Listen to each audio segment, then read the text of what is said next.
Welcome back to the yard. It is December 9th, I think. Probably wrong on that. I'm pretty sure it's December 9th.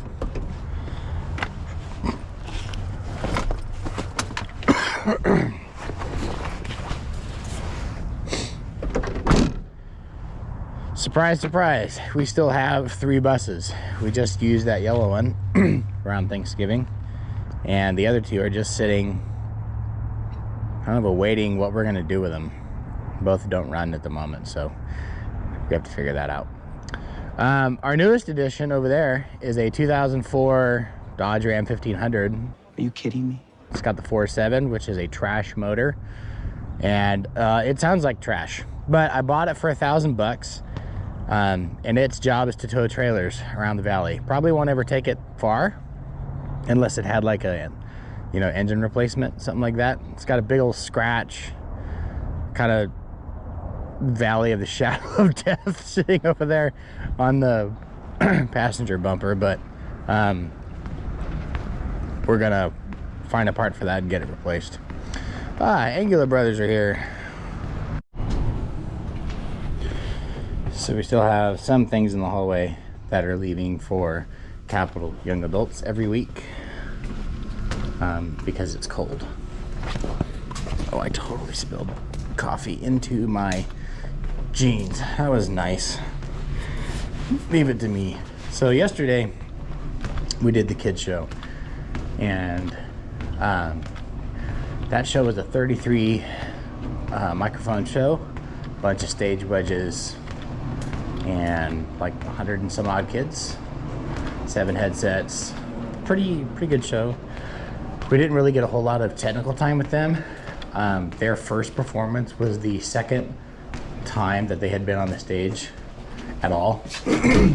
So we really did do one live stage rehearsal, and then they did it live. So we're not used to getting that little time for prep, but they did a good job. All things considered. So we're tearing that out this morning and getting rid of all of the rental that is associated with that show. We actually have just started here at my day job, which is a Catholic church. We are doing some AVL upgrades, and our company is giving the labor for that. Some much needed things that will be a lot easier on volunteers and crew to use. But for right now, we have this show to take out. So you can see here we've got some JBL and EAW monitors scattered across the front. Our 12 on mics that we pulled yesterday, a bunch of Beta 58As and SM58s used on that show. And KSM 137 for the choir mics. I actually used my Gator framework stands for this show, which worked very well. They're sturdy enough. And then I am resetting today for the Christmas Eve rehearsal for corporate. And that is a 65 input show. It's much, much, much larger. A lot of moving parts. I'm gonna try to have the whole band patched tonight. And if we're successful in that, that'll be great, because I can get most of my show stuff done. We for sure won't have patch complete where patch is supposed to be, because in this show, drums are in the middle of the stage and choir's over there, and then band kind of tucked in surrounding. Also, we have an 8-foot thrust coming off the stage that's 50 feet wide, something like that, maybe 54 feet wide. So we have a lot to do, a lot of things to tear out, close this show out. So, enjoy.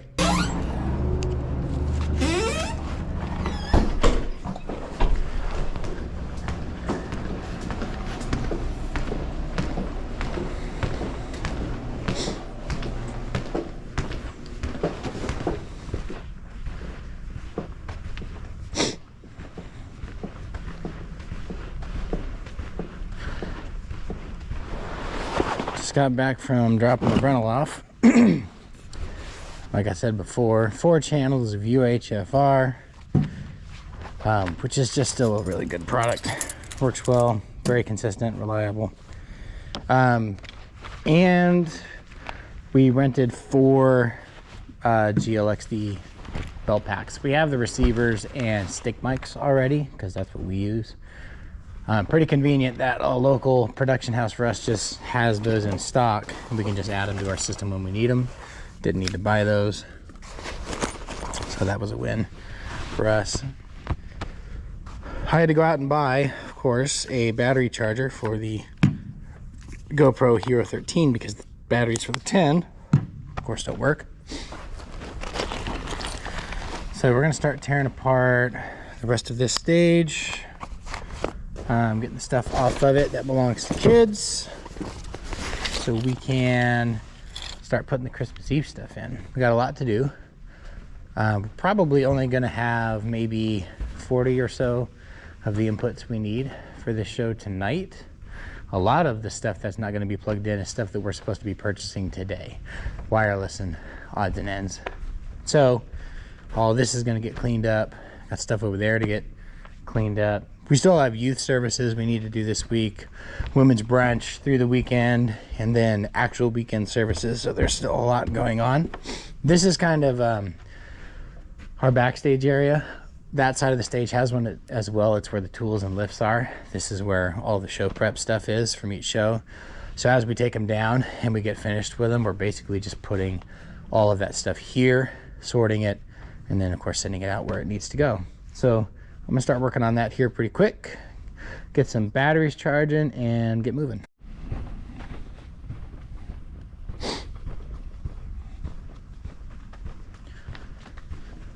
Okay, time to start rolling the Hackler Productions cases back out into the hallway. We of course take these out on weekends, so hallways which are full with like 1,000 people, they're not covered up and in the way of traffic. Technically these could leave, however probably not going to do that just because of all the things that we need to do. Got a couple of channels to get reattached. I think we had to change out transmitters if I'm not mistaken.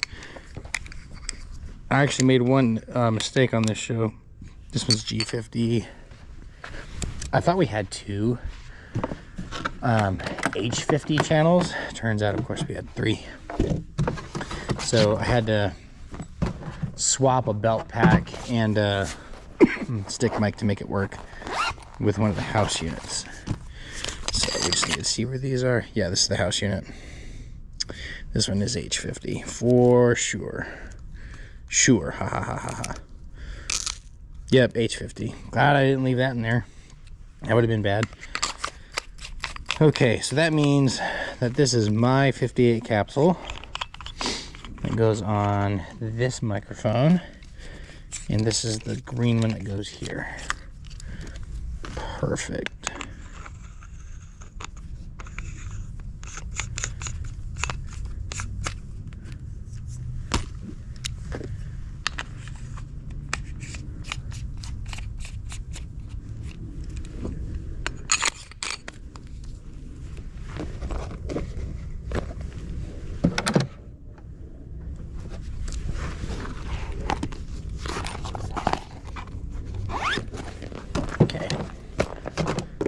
My GLXD is finished, and house green mic can go back in the mic drawers because we're done with it. I think we're going to end up keeping the QLXD in-house for the Christmas rehearsals and possibly the production, since a lot of our house stuff is GLXD. Some of our newer purchases will have some ULXD in that rack, in addition to the 2 channels we already have. So that'll bring us to 8. I think 14, nope, 12 total. But we do need like 14 on the show. So I think that QLXD is going to stay here. Struggling to talk today. These are cables that need to go into repair. Also, super sad and such an amateur move. This series of cable that I built, I realized just this week that I had one of our interns solder all of them, and they are all wrong. The shield is in the wrong spot. It's shield is in pin 2, which is not where it's supposed to be. So I need to redo all of those cables to, you know, the tune of like 30 of those. Luckily, we have a nice solder station over in building 3, and that won't take very long. But it is a bummer because I had a bunch of patch here that was basically not usable. Also, something that's super convenient for our house stuff is we have 2 sets of DX012s. We have one in there that's running all of the sends going to our in-ears, and then I have this one here that feeds the PA, a couple other things, and then these 4 channels are basically never in use. So we can patch pretty quickly 4 monitor sends to the stage, you know, if I have to add some like I did this weekend, and just make it really easy. So you'll see like this QSC amp rack that we use for wedges and PA and stuff for rental shows. You can just patch to this pretty easy.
For this show, we just put little white gaff tags on all these so we knew what lines were feeding what in case we had to replace them.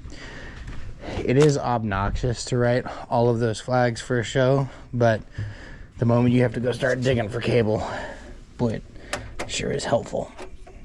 I don't have to go find it necessarily. It just is immediately traceable because the labels are in place. We're gonna have to do a lot more with this rack. This is one we built this year out of some amp sets that we had. And right now everything has to be just manually attached. You know, XLRs manually run to it, power manually run. There's no like distro in it. So I want to change that. But for right now, it's working out really good. Also, QSC PLX series amps, super consistent, super good. Been around a while. If you know, you know.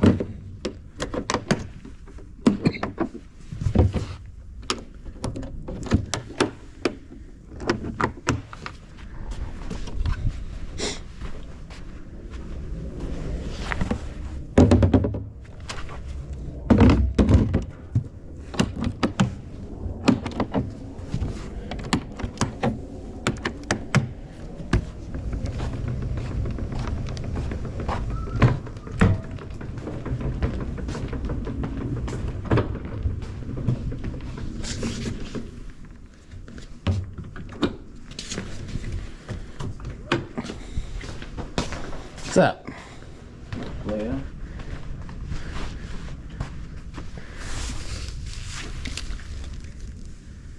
One mic, I don't want that one. Choir, I do want this. And other choir, perfect. Since these have their labels on them still, and I'm gonna need them in a week, we'll just reuse these. Yeah. Yeah, I'm gonna need them for the choir when we do the show live. Auto speak I'm gonna on? use them again. Yeah, two. They're called NL2. There's 3 kinds of speak on that we use: NL2, NL4, and NL8. And red means you're recording? Yep. Sweet. Get this logo real quick. Okay, that's done. Here's our show plot for that show. And now that this show is done, we have posted our Christmas stuff. This is our final plot for the stage. This is what we're doing for Christmas. We have a ton of band over on this side, and one of our lead key setup is over here because it kind of goes with choir. This last year was a grand piano, and we were gonna do that this year, and then just the needs of this particular show and the sounds that it needs, we're actually just running a main stage rig, and then we'll have another Logic rig in the back, which are separate from these 2 key setups. So in all, 3 stereo keys, 2 stereo guitars are really the bulk of all of that, and then we're running a Moog and a bass right in the center with the kit, putting choir off to stage right, upstage right. So we have our thrust coming in and all that stuff, and they're outlined here in the plot sheet. And this is basically my input list for Christmas. We have 65 inputs for that show, and then we're using like DX168 stage boxes to carry some of that bigger stage patch, so I don't have to eat up the floor and cable as much, which is going to be awesome.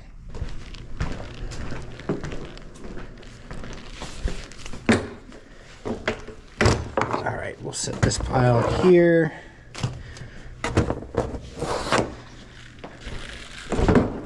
Start sorting some of this stuff back. Some of these speak-ons I've had for over 20 years, and I got them used.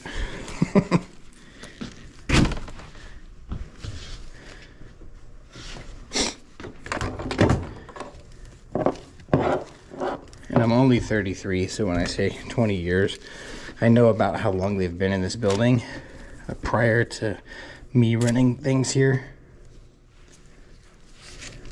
And they still came to this group used. So when I started managing them as inventory, they've already been here a very long time.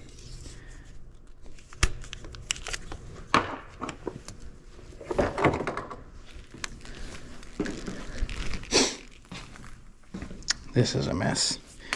One of the benefits of a church show is right after you get done, there's usually a lot of parents and stuff who can help. But as all of you know, the downside of that is, you know, they don't do this every day. They don't wrap cable. Don't know how to over under. So you take the help, all of it gets torn down, and then we kind of have to, you know, finish the equipment that's gonna go back into the inventory bins, just to kind of keep things clean.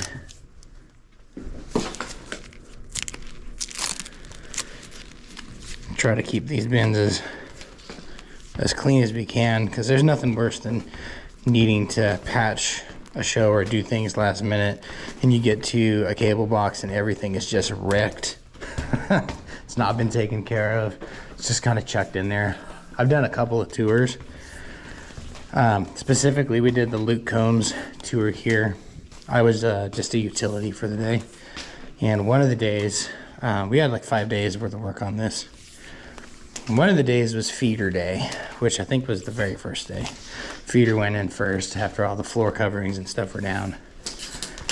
And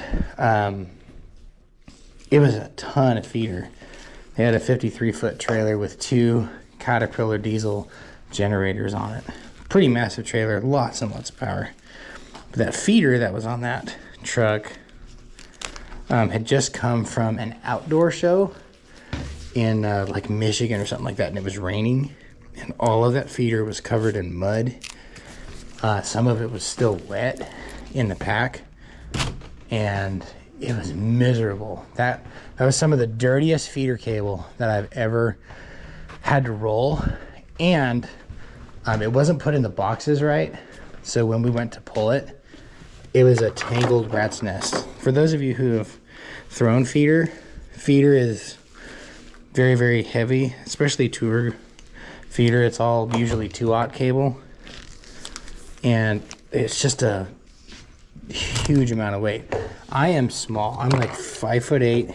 I weigh 190 something pounds, and I think feeder throws me more than I throw it. I am not built for throwing feeder, and I threw feeder for like 6 hours that day. It was a June show.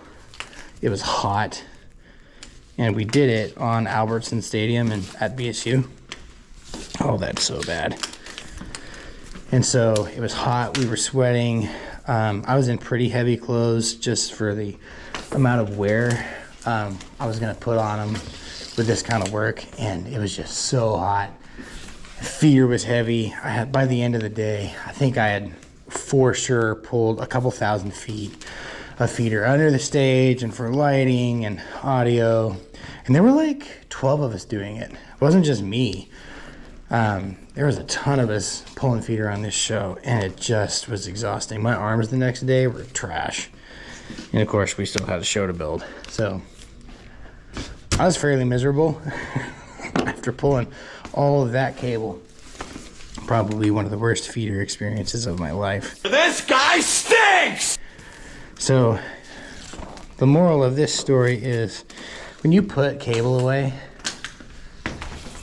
do it for the guy that's coming after you, real nice. And for all of you audio people, ignore what I just said if you're doing it for lighting. They'll figure it out. All right, now that we have pretty much all of this, all of the, I keep wanting to say the and this, and it comes out this, which is this. It's so embarrassing. Okay, now that we have all of the weekend stuff out and gone, we basically need to take this pile of stuff and get it ready to be changed over for Christmas Eve. All of these things, which are probably just kids' items, need to come off the stage. Here's the other backstage. Got my tools, a couple of lifts, because we're also doing an integration at the same time as all of these rehearsals. However, like I said before, after Thursday, it's pretty straightforward for us. We're going to be done pretty fast. Oh my goodness.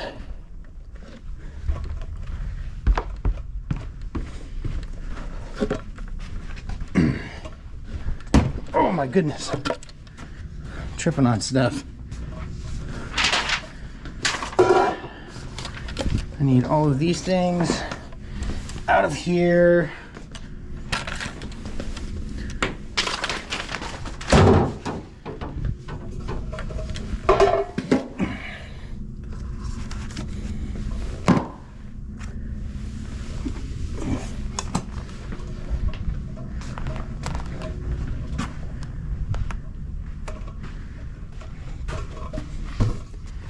Kind of set this stuff out of the way here.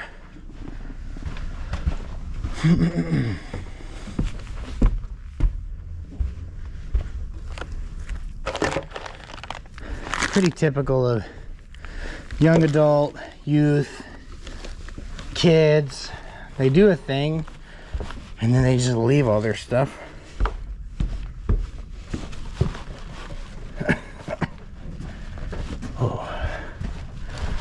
Actual fresh hay, which I am very allergic to. Nice. Oh.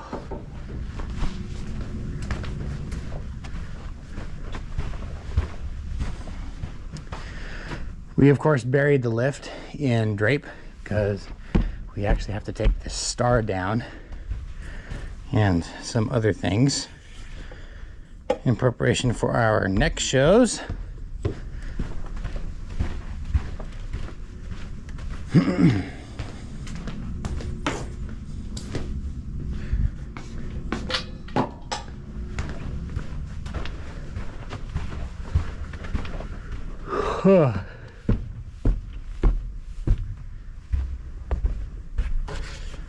Okay, that looks pretty good.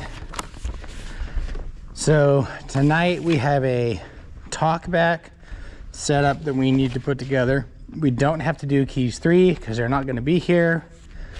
I will need to do bass, the Moog setup.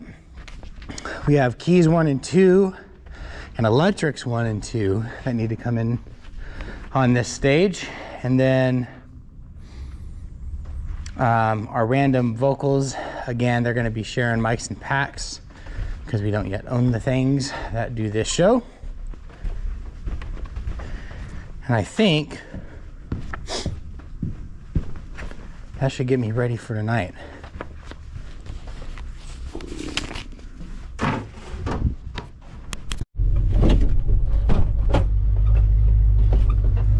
All right, off to building 3.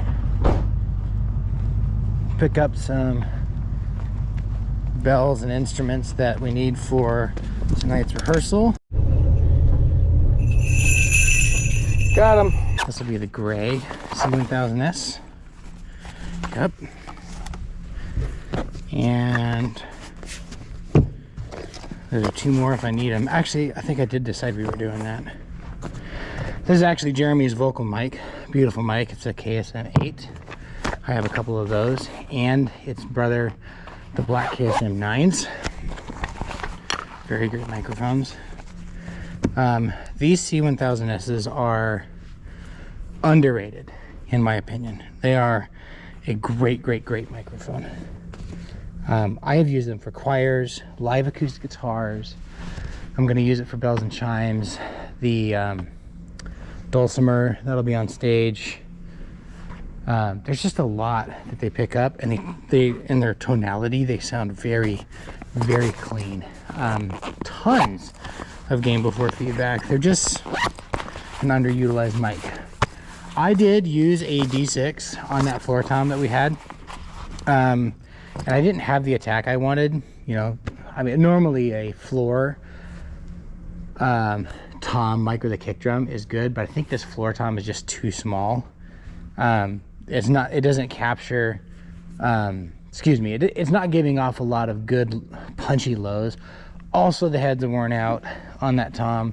So until we get those things changed, I'm not going to use that. I'm going to go with one of these, and that's going to be our selection for the tom mics.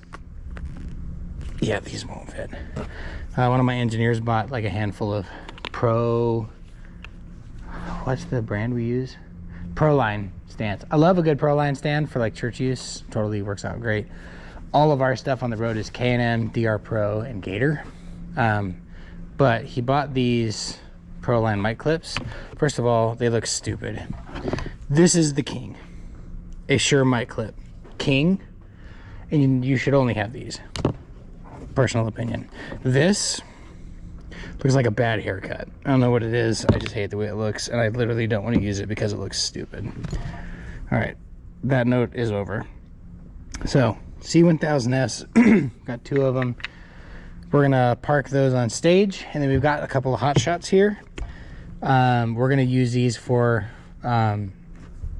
just A and B channels for talkbacks. So we've got a couple here, stage talk. Got one for monitors, graphics, drum talk. I think we're just gonna do this one tonight for our stage talkback. Should be good enough. Check. Check.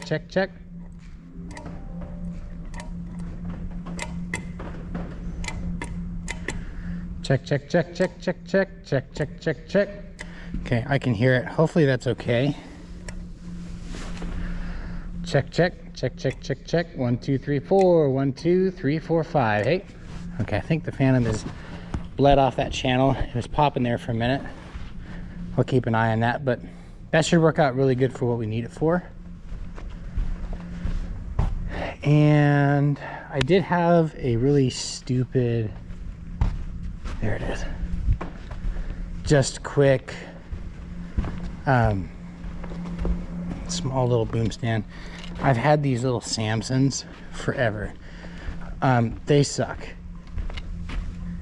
These are terrible, but they're cheap. And for a rehearsal, it'll work great. We'll have some, I have some Gator Pro small ones that we'll totally end up using for like the toms and stuff that we're gonna do. But this will do the job for tonight.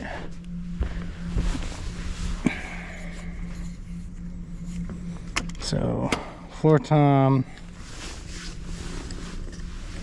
Also, if you're watching this and you know the answer, leave a comment down below on why the C1000S from AKG also came in gray. If you know, write it in the comments, because not everybody knows.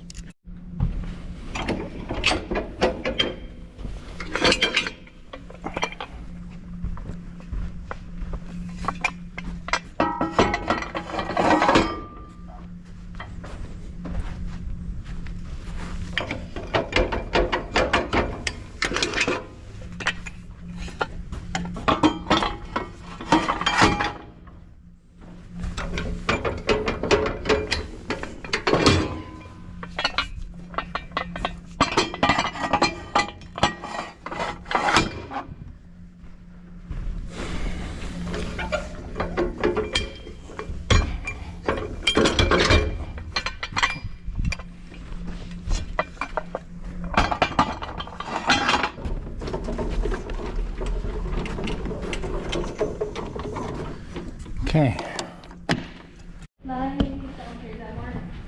Okay, all of rehearsal is finished. It was a lot. A lot of figuring out stuff still. We're not solid. So leaving a few things up that we'll take care of tomorrow. Choir risers are in for CCA performance practice, which is tomorrow morning. And then we'll take this all down tomorrow morning and start moving the lighting grid back, because we changed all that for the show this weekend. So still so much to do, but doesn't feel overwhelming. That's kind of nice. Just a lot of things to remember. All right, time to go home. Still figuring out Christmas parts. Okay, all of rehearsal is finished. It was a lot. A lot of figuring out stuff still. We're not solid. So leaving a few things up that we'll take care of tomorrow. Choir risers are in for CCA performance practice, which is tomorrow morning. And then we'll take this all down tomorrow morning and start moving the lighting grid back, because we changed all that for the show this weekend. So still so much to do, but doesn't feel overwhelming. That's kind of nice. Just a lot of things to remember. All right, time to go home. Still figuring out Christmas parts. All right, save my scene. Dude, what a rehearsal, huh?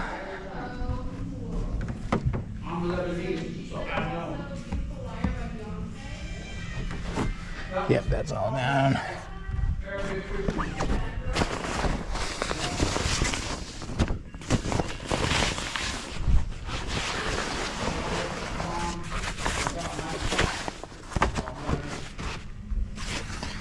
Okay.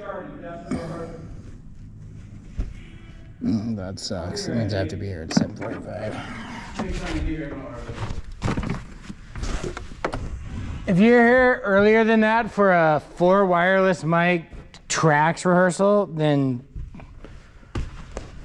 you just asking to be sad. Then you're just really slow, and you have to stack the deck in your favor. Set list ready to go. Oh, house hands are on. Video with some hand signals, but I don't know. It's on YouTube. And Mike Ulrich was asking if I could put the notes on the back screen while I have a different thing on the front screen. I'm like, I can.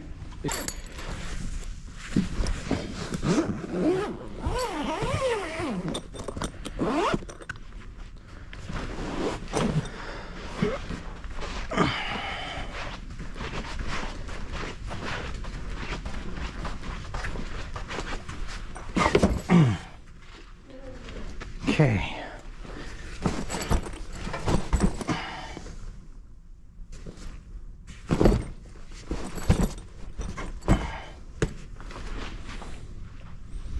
That's good enough.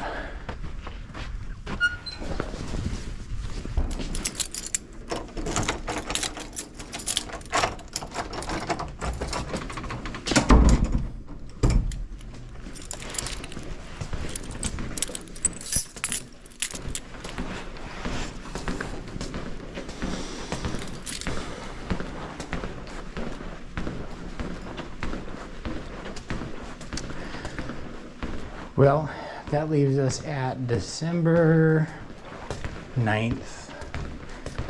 Tomorrow we have a staff Christmas party and a rehearsal. So our call time is 7:30 a.m. Staff Christmas parties usually don't wrap up until somewhere around 10 p.m. We got a show Wednesday, a double rehearsal and show Thursday, and then we have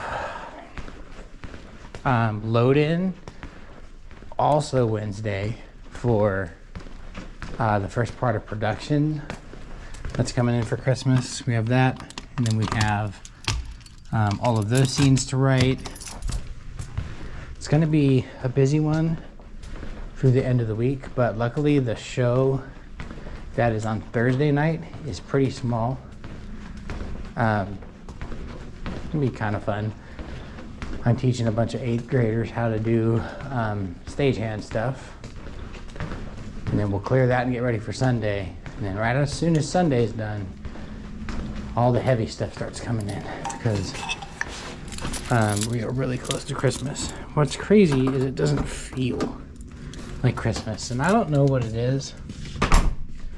It could just be me, but every year around this time, holidays don't feel like the holidays.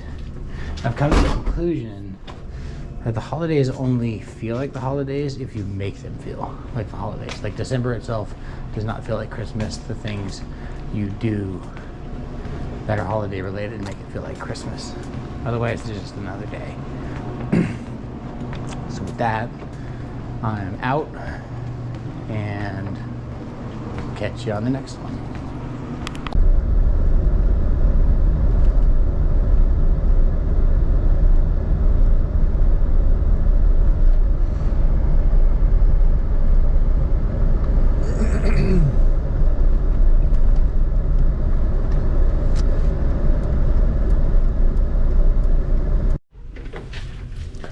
All right, Wednesday, December 11th.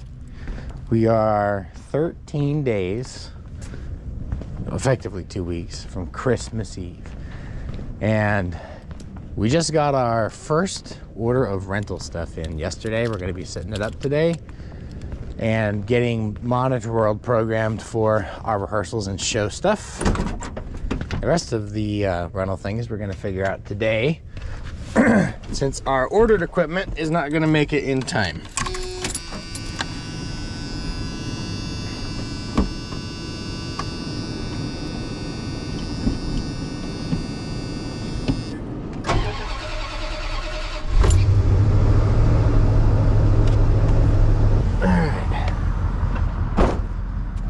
Let the truck get warm for a bit.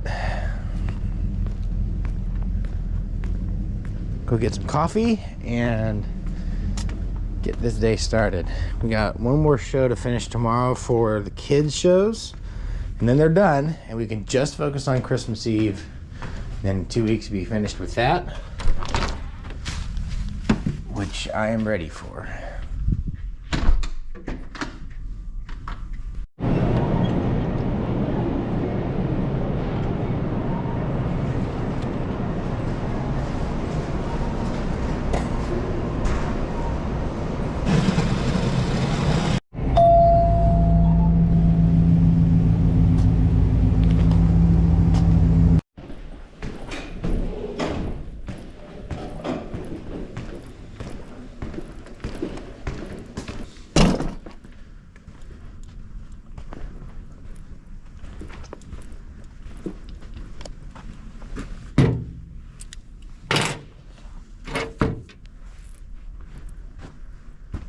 showtime.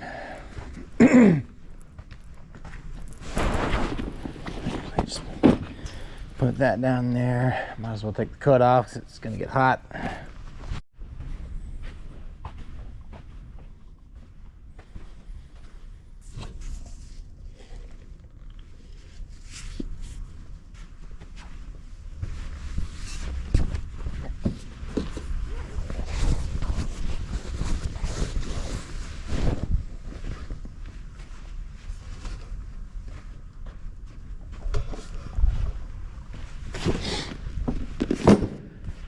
Okay.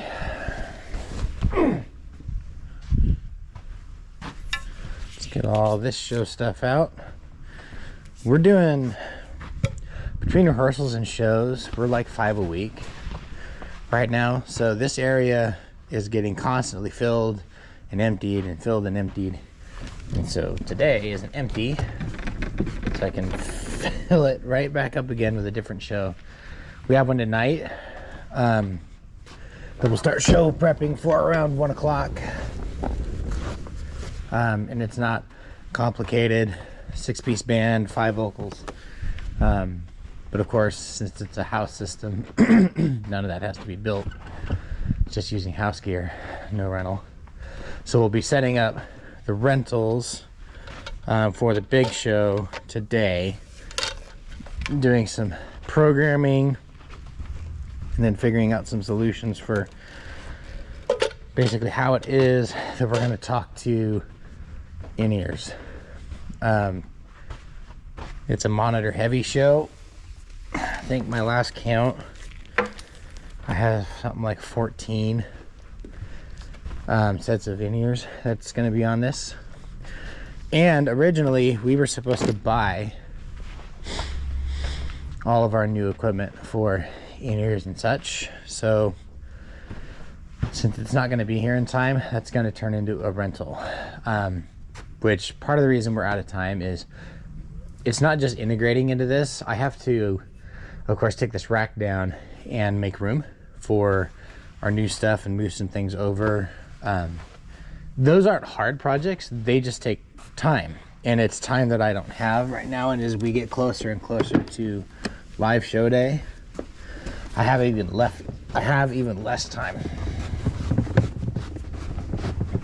There's just only so much that we can fill, gaps with, with each production element, and it takes what it takes. And for those that work in this industry, they know that things usually just take longer than you expect them to, almost every year.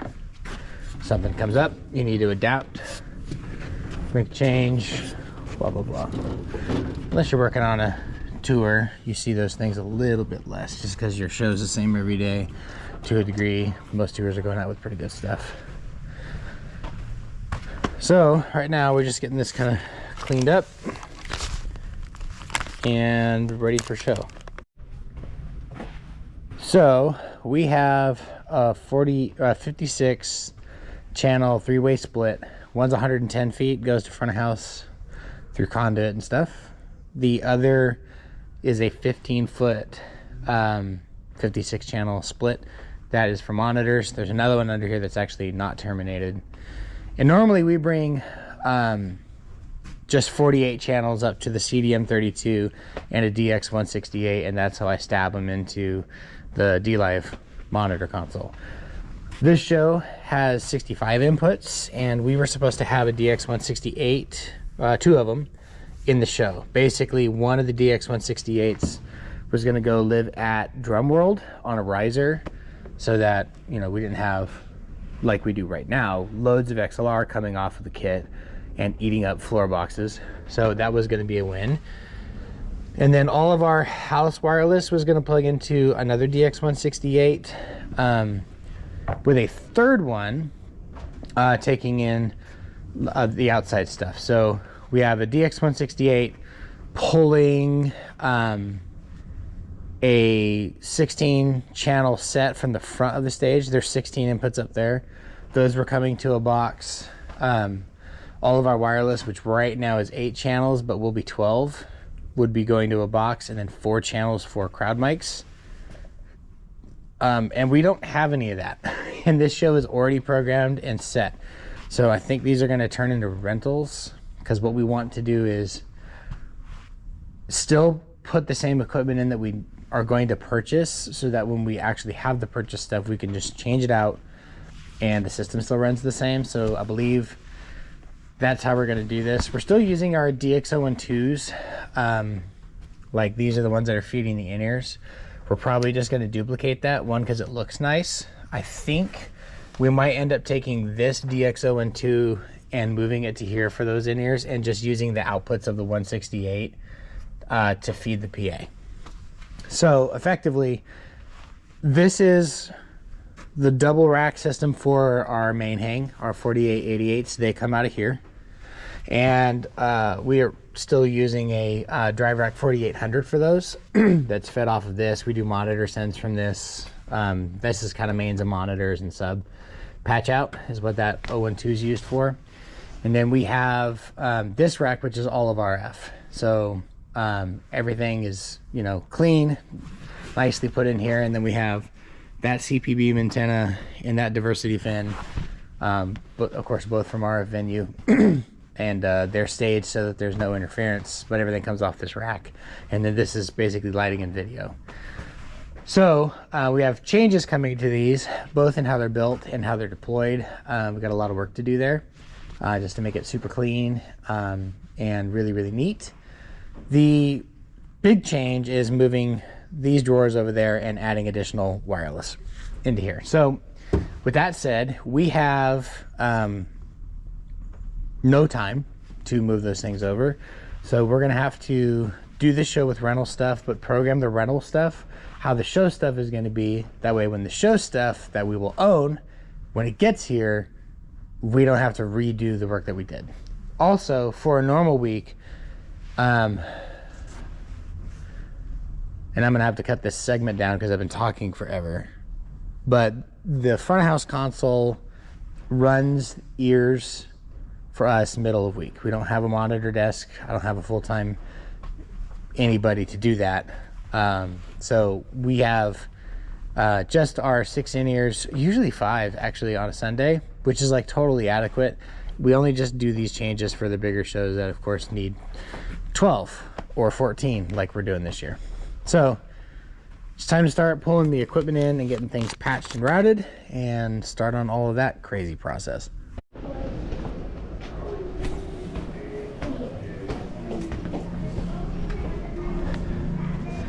Alright, it is ladies brunch time. So the auditorium is being set up for that. We're going to be setting up Monitor World because I have time. So we're going to start that process right now. Got 100 feet of feeder over here. Pretty much all of that is for lighting, various stage needs that we'll have for this production. So I'm going to get all this feeder attached and pulled through across the stage.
more than enough room on the tails, which is perfect.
now that our feeder is in, it's still pretty messy.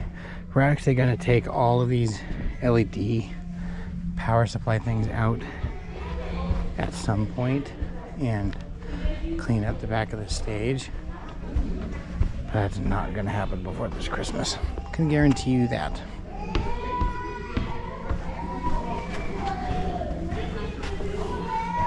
All right, Lexbox. Well, technically not. None of it's Lex, it's an Edison box.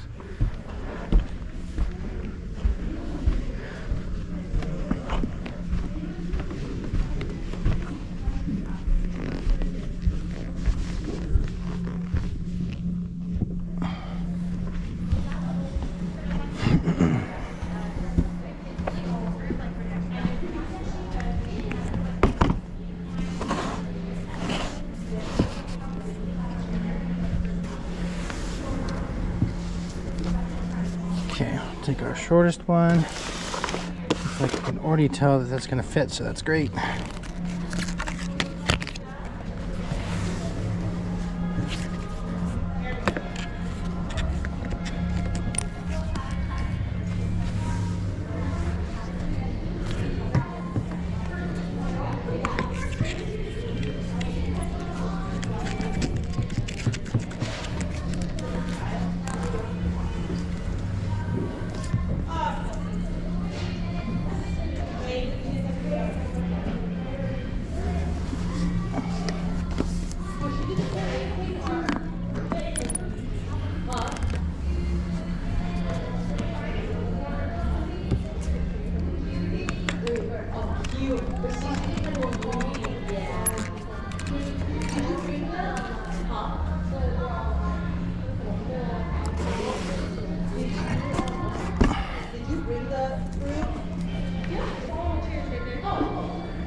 Gosh, I love easy tilts.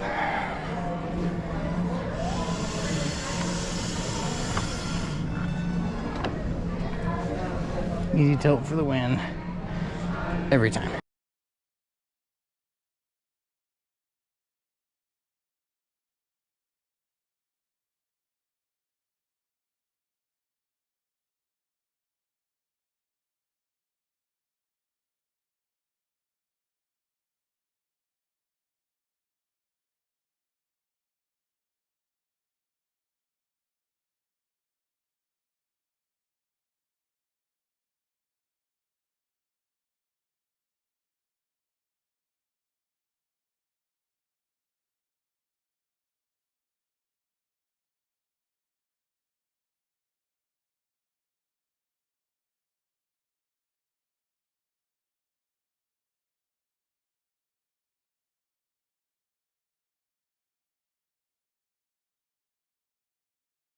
to further explain, every lady can book a table in our church for this event, and they basically just decorate it however they want. And in traditional kind of women's events fashion, they're gonna vote on it for creativity, best use of color, all that stuff. I and my wife, along with several others, heads up a lot of that stuff. I don't do any of that. I just make the shows happen. That's right where I want to be anyway. Hello, old friend.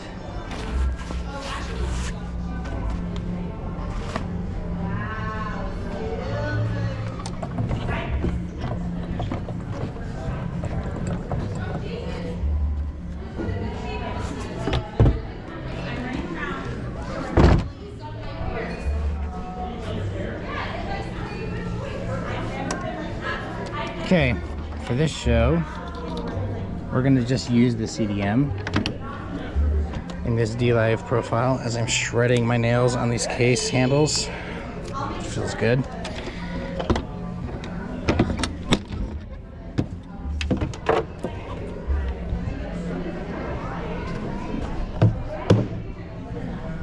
We're gonna use the CDM 48 as our of course, brain for this desk or this control surface. Those of you who understand Alan Heath ecosystem understand that. But we're going to use the CDM32 as our brain for sending S-Link to, which is how we're tying the monitor console and front of house console together. The reason we're doing that is, again, 65 input show. I don't have enough local patch to send both consoles just individual lines. I don't have enough split.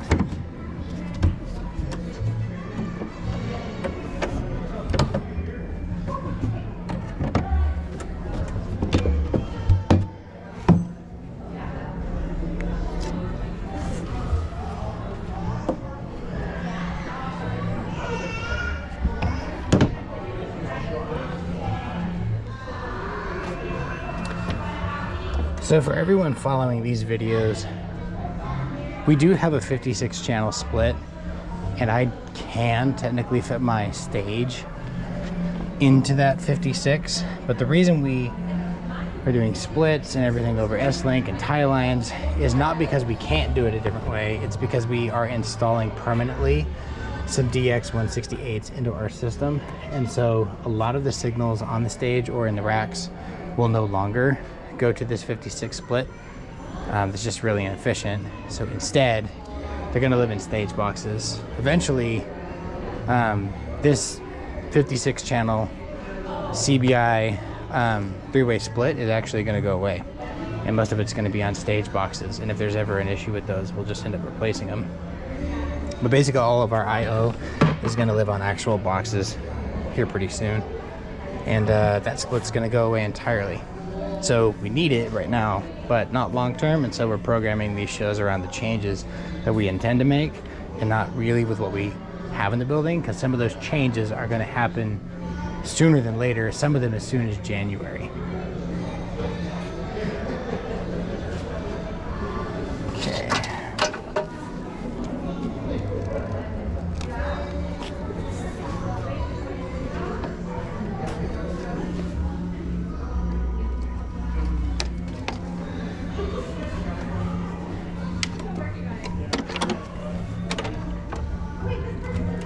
Okay.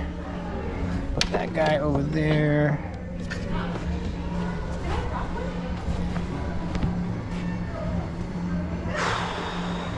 Okay, we actually have to figure out what we're going to do for a Giga Ace run between consoles. And this card is a Giga Ace, so we do have one here. That's nice.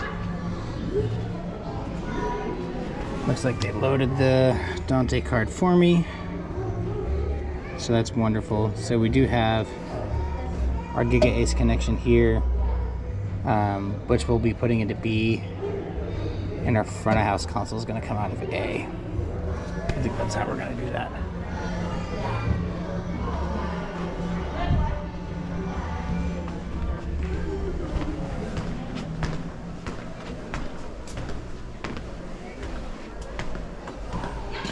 And somewhere out here, aha, is all of my EtherCon. Which, my goodness, I didn't need that much, but doesn't matter.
wants to bet that my show is probably still sitting on this console. Uh-oh. They're running 2.0 firmware. That makes me nervous. I don't want to upgrade my console to 2.0 right before Christmas. Dun, dun, dun. They probably still talk.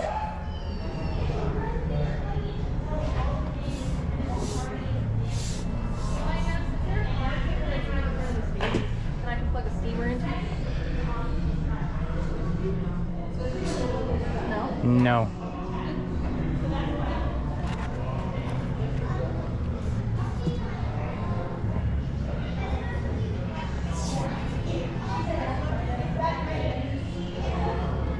Ooh, bad sign. Looks like we're gonna be building our show file from scratch.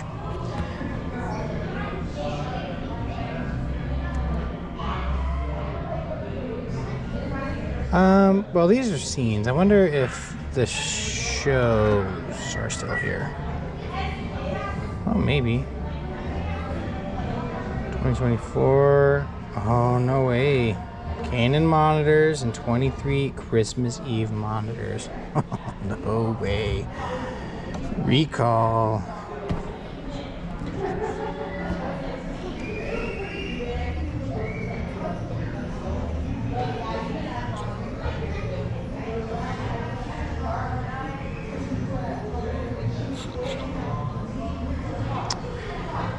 Nice. So I definitely have some editing to do. When I went to Costco last, and now there's one.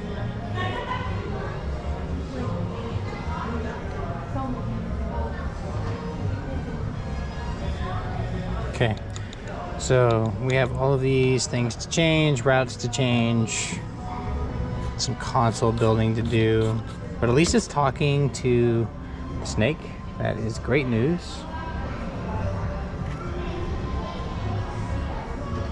Now we just got to figure out links between consoles, make all that happy, and then we'll be okay. What we need to do is start running understage cable so we can get this done in time. So lots of editing to do. As far as our surface goes, looks like we have several things that are not here that used to be. Actually changed a lot of things. Like drum talk back, and that's a new one. It's over here. Oh no, they're all here. They're just in different spots. Okay, so I just need to change this out so that it's the same.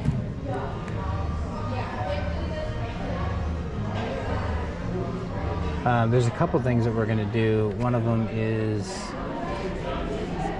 we're going to use the in-ears that are in-house that currently come off of the D-Live. So we're actually going to be disconnecting these and connecting them over here so that we can route to our house ears. And then we're also going to have a bunch of ears over here. So the hope is I can just use what we have in the house, use what we have in rental, do it off the same desk. We're going to use that DX012 to populate all 6 of those. And then we're also going to have another 6 in-ears over here. And I'm going to populate those off of the outputs of the CDM32. So half of that.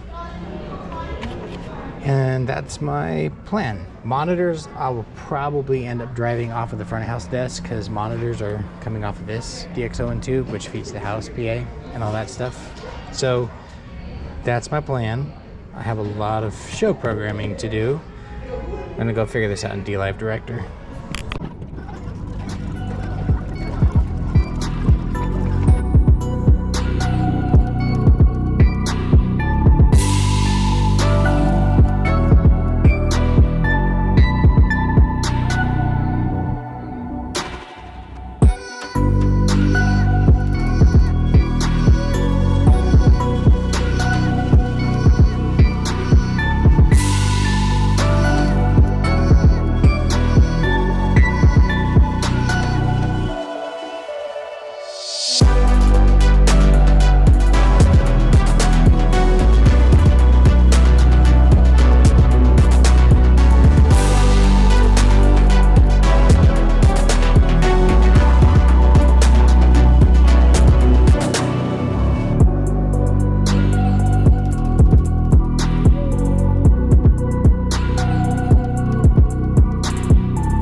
Alright, so that is show prep done on the Mons console.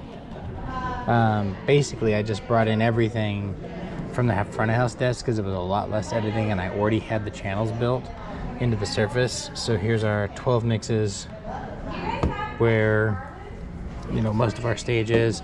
Stage, faders, drum, both band, vocals, choir, and then we've got all of our in-ears, 1 through 8, and then 9, 10, 11, 12. Now it's time to go figure out how I'm going to do channel sharing between these D-Lives and which route I'm going to go. Either Dante as my primary answer, or I will do this over S-Link. So I'll have to figure that out next.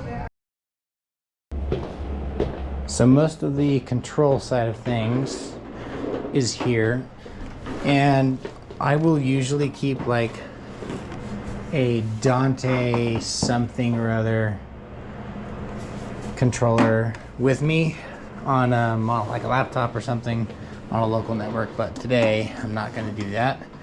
Just going to program from the controller we have and make that work.